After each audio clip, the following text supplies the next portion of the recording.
The parable we have this morning is a troubling one for us.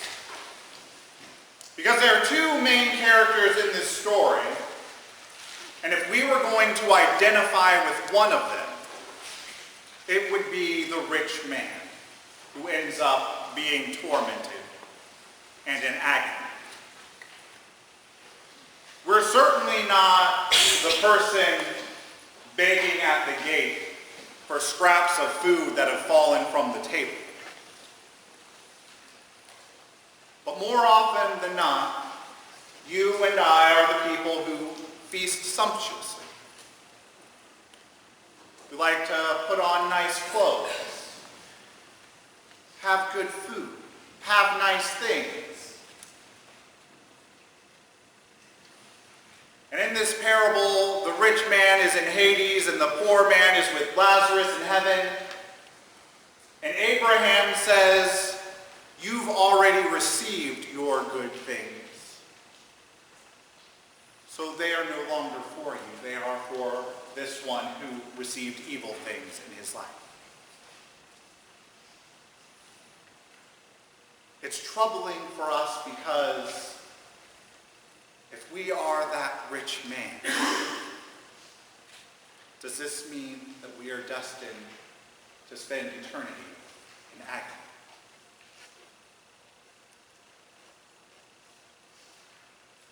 But that interpretation misses a key point in this parable.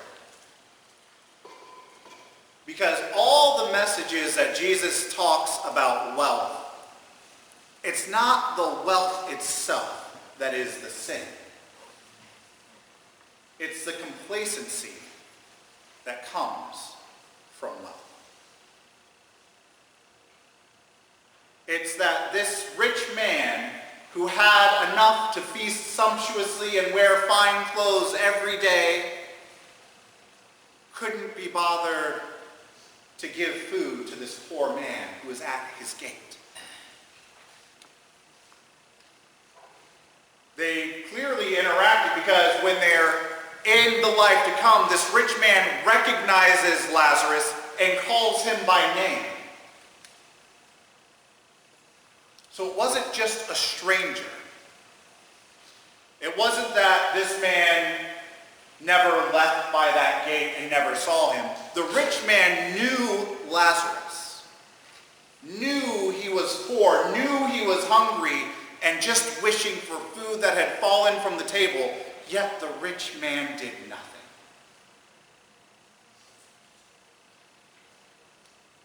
How many times do you and I find ourselves in the same place?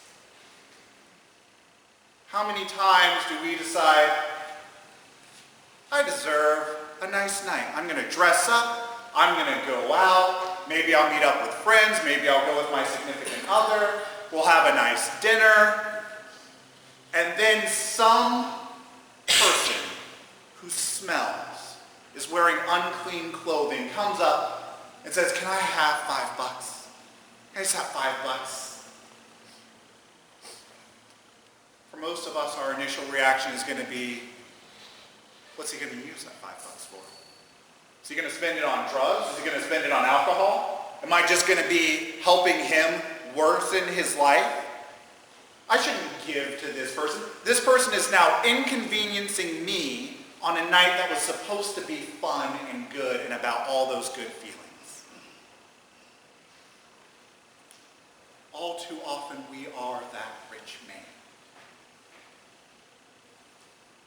But there is good news for us in this. Because, again, wealth in and of itself is not the problem. Privilege in and of itself is not the problem. It becomes sin when we who have wealth and privilege do nothing to help those who do not.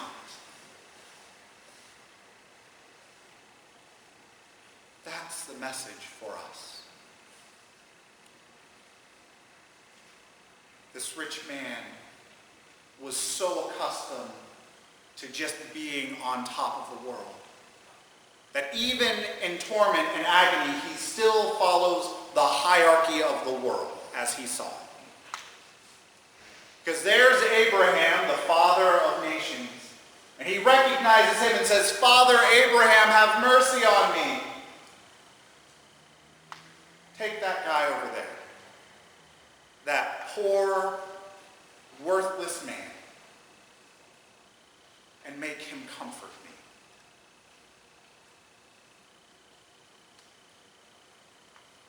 We just did the beating of the bounds. We went around and we said different prayers. I hope you paid attention to the different collects that we prayed. In the first collect, we prayed for those in need, prayed for those who are forgotten by society, prayed for those who are poor and neglected. And then we went to the second station. We prayed for our community, for those who work and labor so that we can have what we need to get by. And we ask that they are blessed as we've been blessed. And then we gathered at the front doors of our church and we prayed for the community gathered here. That we can actually be the body of Christ, doing the work of God in the world.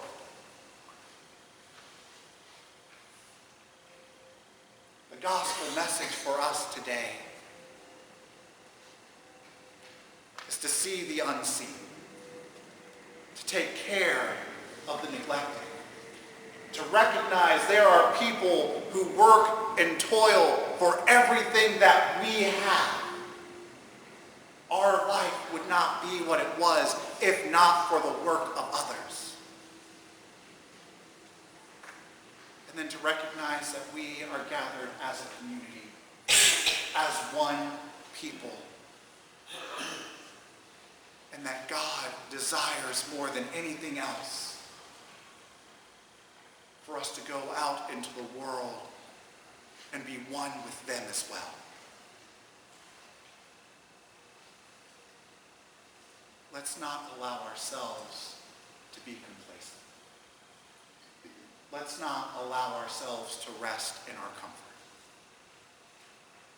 Let's go out into the world and preach the gospel by word and deed to all people. Let the message of love be known in all the world, and let us be the ones to spread it.